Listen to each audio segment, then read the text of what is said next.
So once you add everything together, you're gonna be stirring it around until there is no more liquid in the pot.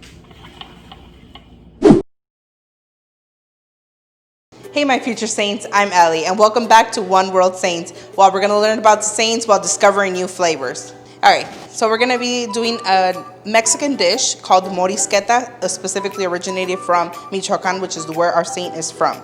So before I get into the saint, we're gonna go into the ingredients that we're gonna be using. So we're gonna be using something called salsa picante, and it's a mixture of tomatoes, chile serrano, salt, garlic, and tomatillos, and you mix it up, you blend it to make it. It's also up to your choice of spiciness. I personally love the spiciness, so I added a few more chiles to that.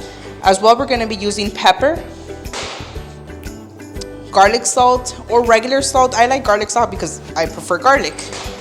We're gonna be using onion powder as well, more garlic powder because, once again, I love garlic powder, chili flakes, and chopped garlic. And this is for the meat itself, so that we're gonna cook it up and everything. On the side, you're gonna want, this is what it incorporates together. So it's refried beans. It's just beans, and then you just mash them up together in some oil, and you got some refried beans. And some white rice, and all this together makes the morisqueta. So the white rice, how you're supposed to cook it is to the 1-to-2 ratio. 1-to-2 ratio. So you do 1 cup of water, 1 cup of rice, 2 cups of water. So as you go up, you do the double amount of whatever you decide to put. Okay, so when you're coming back to the stove over here, you're adding the rest of your seasoning to the pork. So once you add everything together, you're gonna be stirring it around until there is no more liquid in the pot, but as well that the pork is seasoned, is crispy. So while we're waiting for that, we're gonna be moving on to our saint. So today we're gonna be focusing on our saint, Saint José Luis Sánchez del Rio. And this one, he is originally from Saguayo, Michoacan. That's where we're doing morisqueta, this dish that we are making. Morisqueta is originally from Michoacan. So this saint, he died at a very young age. He was born on March 28 and he died at the age of 14. What's so special about this saint is that at such a young age as 14, he was willing to even give up his life for the truth of Jesus Christ. He was very young, always was very into his faith. So there was this war going on in Michoacan during the time that he was around 13, 14 years old. There was this war and he wanted to be part of this war.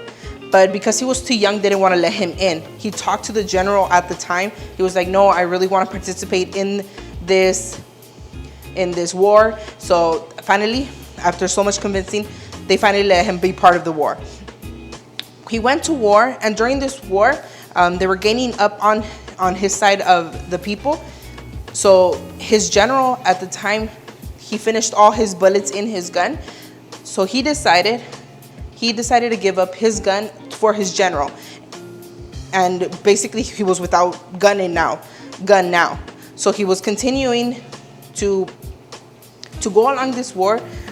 Didn't matter if he died, he was going to the very end because he was faithful to his part of, he was very faithful. So he later on, once his teammates around him had already passed the way, they were shot, who knows what had happened to them, he took one of their guns and he went towards his enemy straight ahead and continued shooting them until the very last bullet. So the enemy team finally got him.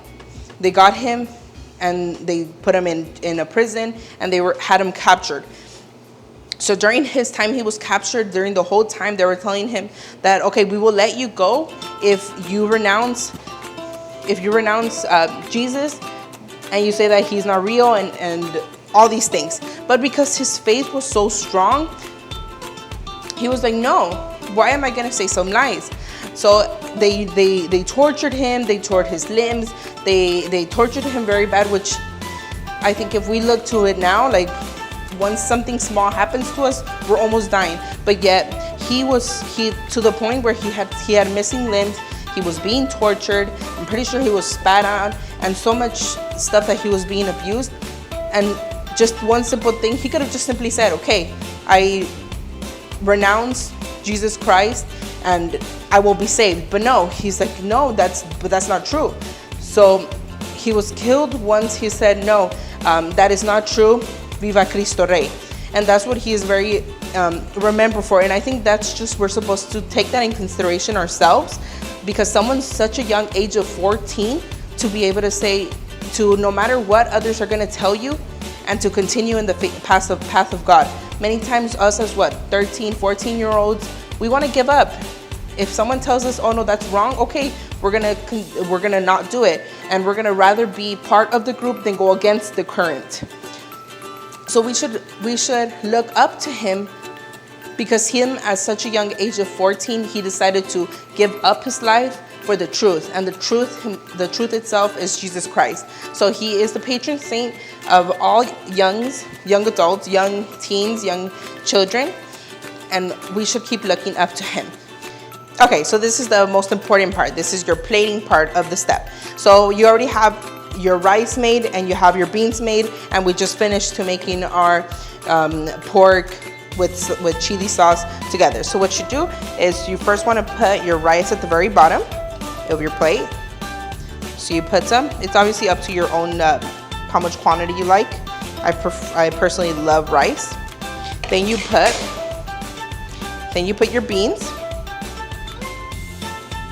your refried beans right on top, and you get a good amount of pork with the sauce right on top. There you go. If you can see, it's not that much liquid on here, but if you were to add a few while it was cooking, if you would have added more water to it to make it more chile, then you would be good if you want to have more. But that would be your final piece, and here you go. It's up to fill up as many families as you wish. You increase the quality, you decrease the quantity, and to fit the amount of people that you are going to serve. So thank you for joining me today in cooking this wonderful morisqueta, as well as learning about this wonderful saint who gave up his life at such a young age for the name of Jesus Christ. Let's keep him in our prayers, and let us be saints as well. Thank you.